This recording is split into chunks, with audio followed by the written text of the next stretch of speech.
நண்பர்களே, சமீபத்தில் ஓபிஎஸ் பேசினதை கேட்கும்போது சந்தோஷமாகவும் கொஞ்சம் சந்தேகமாகவும் இருந்தது. அதாவது இதுக்கு பின்னாடி எல்லாம் பிஜேபி இருக்குமா அப்படிங்கிற ஒரு டவுட்டு. ஸோ எந்த கட்சியாக இருக்கட்டும், ஏடிஎம்கே, டிஎம்கே, பிஜேபி எதுவாக இருந்தாலும் பெரிய வித்தியாசம் கிடையாது. உதாரணத்துக்கு பார்த்தீங்கன்னா, டிஎம்கே ஜல்லிக்கட்டில் என்ன தான் சப்போர்ட் பண்ணியிருந்தாலும் மாட்டை காட்சி பொருளாக மாற்றினது டிஎம்கே தான். சரி, என்ன தெரியுது, எந்த கட்சி இருந்தாலும் கார்ப்பரேட்டோட கோரிக்கையை அவங்க நிறைவேற்றுவாங்க. அப்படின்னா என்னன்னா, இது பிஜேபிக்கு ரொம்ப கன்ஸ்டன்ஸே கிடையாது. இப்போ திராவிட கட்சிகள்னா கூட லோக்கல் பீப்புளோட ஃபீலிங்ஸை கொஞ்சம் பார்த்தாகணும், இல்லை அவங்களோட அரசியலுக்கு பிரச்சனை. பிஜேபிக்கு அது கிடையவே கிடையாது. அதை நம்ம புரிஞ்சுக்கணும். ரெண்டாவது, இந்த பிஜேபி இந்த 1000 ருபீஸு 500 ருபீஸ் செல்லாதுன்னு சொல்கிறதுக்கு கொஞ்சம் முன்னாடி யூடியூப்பில் ஒரு வீடியோ பார்த்தேன். அதில் ஒரு வெளிநாட்டு பெண்மணி பேசுகிறாங்க.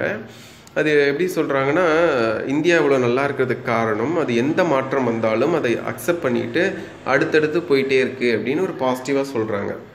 இது காந்தி சொன்ன மாதிரி be the change you want to see in othersங்கிற அந்த ஒரு ஃபீல் வர மாதிரியான ஒரு பேச்சாக இருந்தது. ஆனால் யோசித்து பார்த்தா இதெல்லாம் ஒரு காமெடியாக தோணுச்சு. ஏன்னா கீழே நீங்கள் பார்த்தீங்கன்னா அந்த வீடியோவில் யூடியூப்பில் indiadetails.com இருந்துச்சு. அந்த டி கேபிட்டல் டின்னு சொல்லலாம், கேபிட்டல் ஆர்னு சொல்லலாம், அது மாதிரி எழுதியிருந்தாங்க. இது கேபிட்டல் ஆர்னா படித்து பாருங்களேன். indiaretails.com அப்படின்னு என்ன சொல்கிறாங்க, சில்லறை வியாபாரத்தில் இறங்க போகிறோன்னு சொல்ல வரதா தான் எனக்கு தோணுச்சு. அதை பார்த்துட்டு கொஞ்ச நாள்லேயே பார்த்தீங்கன்னா அது 500 1000 செல்லாதுங்கிறாங்க. அதில் பாதிக்கப்படுறது சில்லறை வியாபாரம் தான். இப்போ சில்லறை வியாபாரத்தில் ஒரு இந்தியன் வந்தாலும் சரி, இல்லைனா ஒரு இந்தியன் மூலியமாக ஒரு வெளிநாட்டு கம்பெனி மறைமுகமாக செயல்பட்டாலும் சரி, இல்லைனா ஸ்ட்ரெயிட்டாக வால்மார்ட் உள்ள இறங்கினாலும் சரி, தப்பு தான். எந்த நாட்டை சேர்ந்தவங்கன்னு கிடையாது, என்ன செய்கிறாங்கிறது தான் முக்கியம். இப்போ பார்த்தீங்கன்னா, எனக்கு ஒரு 10 லட்சம் இருந்தால் போதும் என் வாழ்க்கைக்கு. 10 லட்சங்கிறதே நிறைய பேருக்கு ரொம்ப பெரிய பணம். ஆனால் 1000 கோடிக்கு மேலே வச்சுட்டு பேங்க்கில் கடனையும் வச்சுட்டு என்னால் கொடுக்க முடியாதுன்னு சொல்லிட்டு அவன் பாட்டு தாட்டா காமிச்சிட்டு போகிறான். ஏன் இப்படி நடக்குது? ஏன்னா நம்ம நாட்டோட வழமைனா என்னங்கிறதுக்கான டெஃபினேஷனே படித்தவங்களுக்கே புரியாத மாதிரி குழப்பி தான் வச்சுருக்காங்க. ஆனால் நாட்டோட வழமை சில்லறை வியாபாரத்தில் தான் இருக்குது. ஏன்னு நான் 2 பாயிண்ட்லாம் சொல்லி முடிச்சிடுறேன்.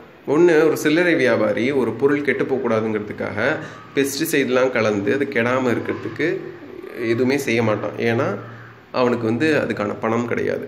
ரெண்டாவது, அவனுக்கு அது மாதிரியான கெட்ட எண்ணங்களும் கிடையாது. அவனுக்கு அவனோட பிழைப்பு இருந்தால் போதும். ஸோ ஆனால் அந்த பெரிய பெரிய கார்ப்பரேட்டுக்கு ரெண்டுமே உண்டு. பிளிஸ் பாயிண்ட் ஒன்று இருக்குது, அது அடிக்ஷன் கொண்டு வரும், அந்த உணவு மேலே ஒரு அடிக்ஷனை கொண்டு வரும்.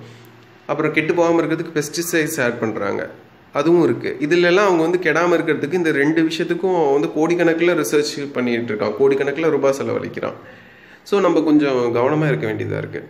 இப்போ நம்ம என்ன சொல்ல விரும்புகிறேன்னா, நான் மோடி சப்போர்ட்ரு, நான் ஐயா சப்போர்ட்ரு, நான் பெரியம்மா சப்போர்ட்ரு, நான் சின்னம்மா சப்போர்ட்ருன்னு நீங்கள் யாரையும் அப்படி டேக் பண்ணிக்காதீங்க. உங்களோட யார் வந்தாலும் மனசார வரவேற்போம், மனசார ஏற்றுப்போம். அவங்க செய்கிற விஷயம் நமக்கு பிடிக்கலன்னு வச்சுக்கோங்களேன், அதை நம்ம சப்போர்ட் பண்ண தேவையில்லை. இப்போது யார் வந்தாலும் சரி, இப்போ மோடியை நான் சப்போர்ட் பண்ணுறேன்னே வச்சுக்கோங்களேன், அவர் கோக் ப்ரொமோட் பண்ணுறாருன்னா கோக் குடிச்சே ஆகணும் அப்படின்னு அவரால் சொல்ல முடியாது. நீ ரிலையன்ஸில் வாங்கியே ஆகணும்னு கழுத்தில் கத்தி வைக்க முடியாது. ஸோ நமக்கு பிடிக்காத விஷயத்த நம்ம சப்போர்ட் பண்ணாமல் இருந்துட்டோம்னாலே கண்ட்ரோல் கொஞ்சம் கொஞ்சமாக வரும். அந்த புரிதல் நமக்கு வேணும்னு நினைக்கிறேன். கண்டிப்பாக அந்த புரிதலோடு இருப்போம். நன்றி.